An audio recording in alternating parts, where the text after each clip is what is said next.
Dyslexia is a condition which affects many adults and children. It's said that as many as 7% of the population is dyslexic. So, what is dyslexia?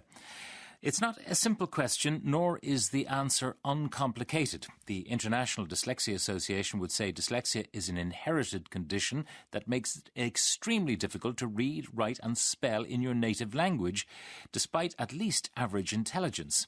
However, the man we're going to meet next, Ron Davis, author of The Gift of Dyslexia, might have a very different definition, and Ron joins us now. Good morning, Ron. Good morning, Pat. Now, first of all, tell us about yourself and how dyslexia affected your life. Well, I am dyslexic, but I'm also a bit autistic, and essentially my learning was almost zero. So I got the label uneducatable mental retardation as a child.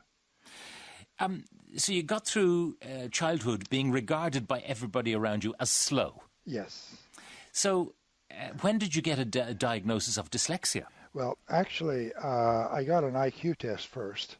And I scored very high on an IQ test, and the decision was made that I would get speech therapy, and my speech problems would be resolved, and then they were going to teach me how to read.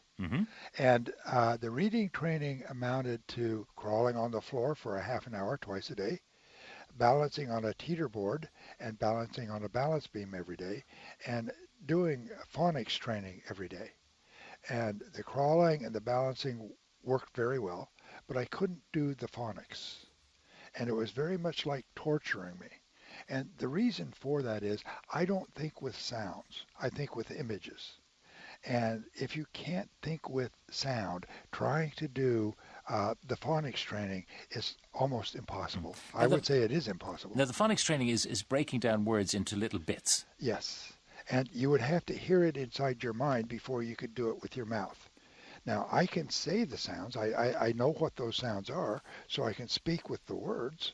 But the whole idea of trying to recognize any word by breaking it down and sounding it out, I tried and tried and tried that most of my life. That's the way I tried to read. And it just didn't work for you. Now, how did you get on in life? I mean, did you become successful in your endeavors? Well, I was very lucky to have a memory that I couldn't forget anything.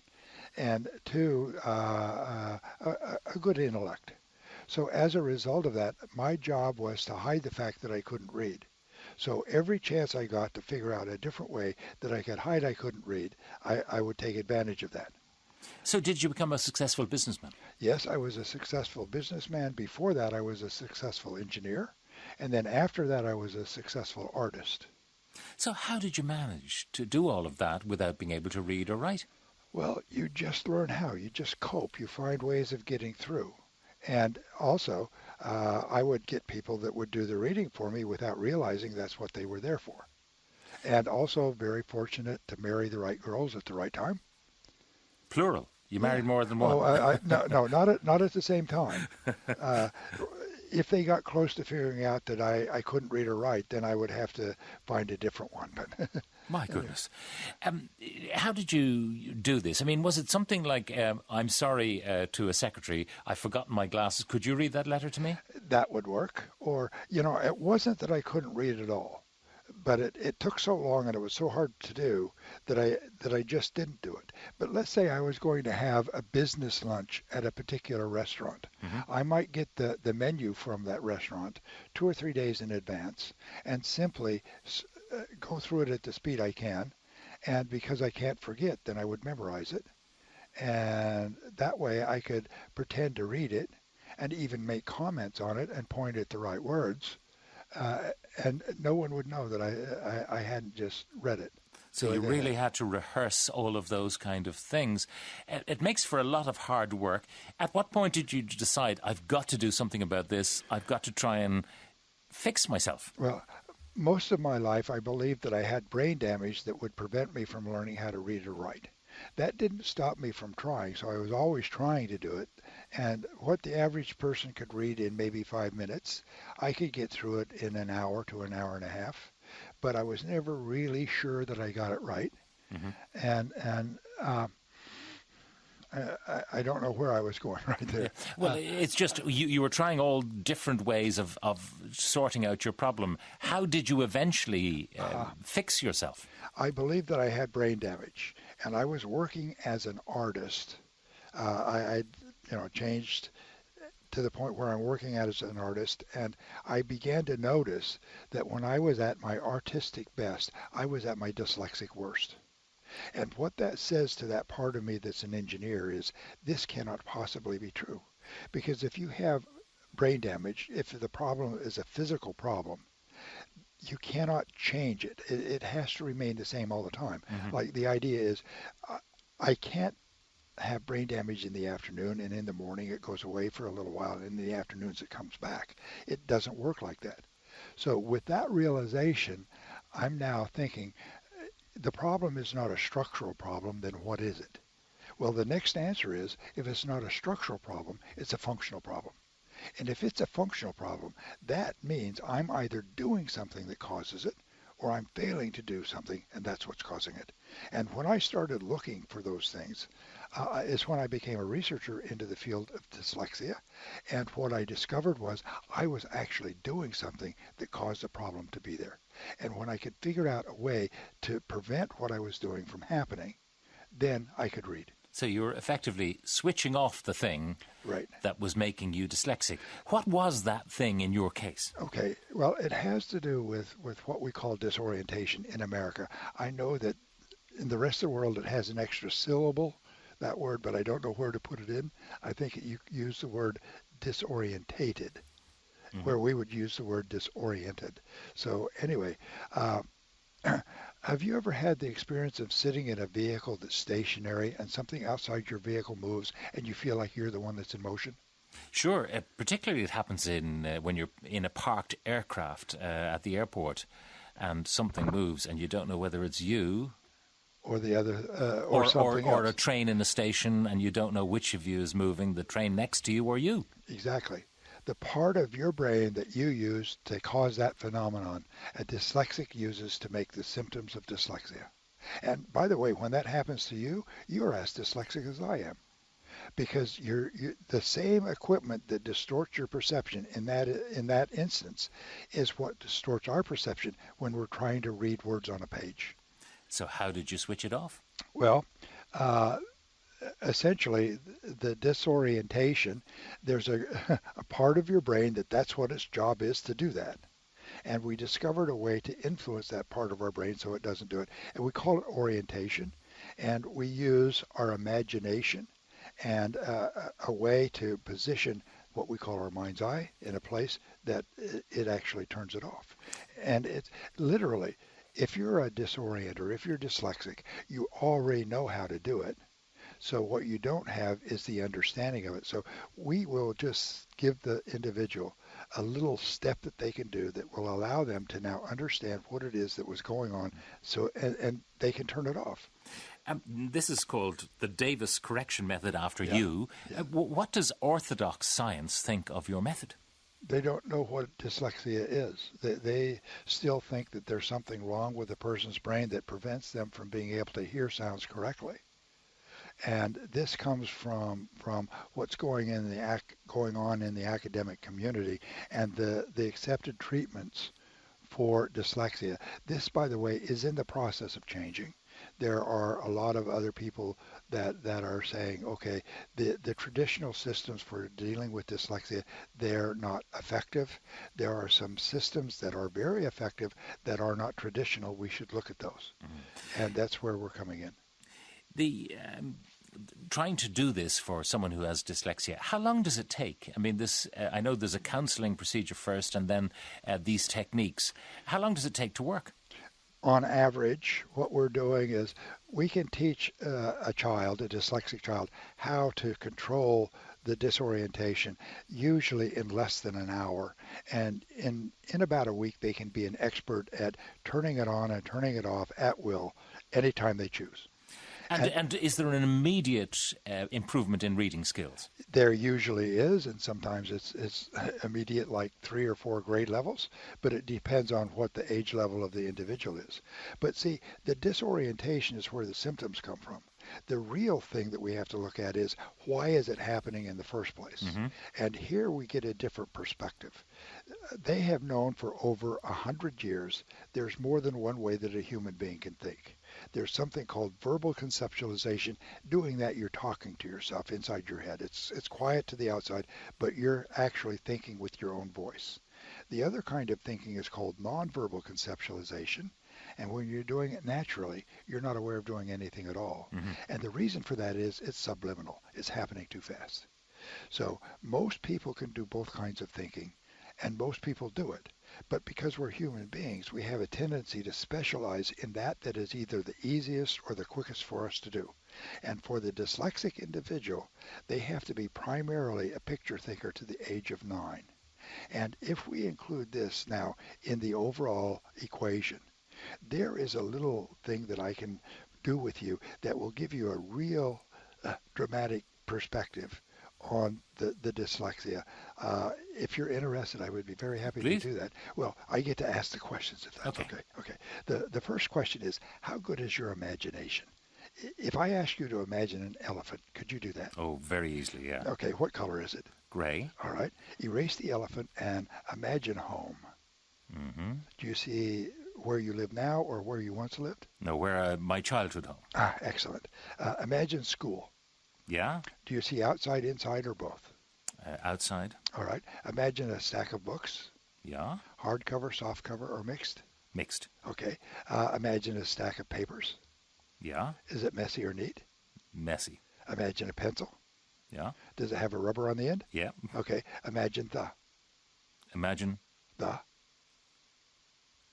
Aha. Anything other than the letters THE? Oh, the. Okay. Okay. Okay. Imagine ah. Yeah? What do you see? I see this lowercase a. Excellent. And imagine and. Yeah? Okay. What do you see? The shorthand symbol, the sort of Right. figure of 8. All right. In order for what just happened to be understood, there are two things that we have to consider first. The first thing that we have to consider is that the language mirrors the thought process. If it did not, language would be way too complicated for anyone to learn. Mm-hmm. And if we look at language, we see that language is composed of symbols. A symbol is composed of 3 parts: what it looks like, what it sounds like, and what it means. The other thing that we have to consider is there's 2 methods of thinking. There's verbal thinking, and then there's picture thinking that is too fast to see. So when I said imagine elephant, in other words, I'm saying, okay, Pat, I want you to shift into your nonverbal thinking mode and think with an elephant. Mm-hmm. And there it was, a gray one. Okay. And then doing nonverbal conceptualization, you can accurately think with home and school and books and papers and a pencil. But you cannot accurately think doing nonverbal conceptualization with the, and, or Now, when I said imagine the, you know that feeling that you felt right there, that feeling of what's going on kind of a feeling? Yeah. Okay. From a scientific perspective, that feeling is actually what causes dyslexia.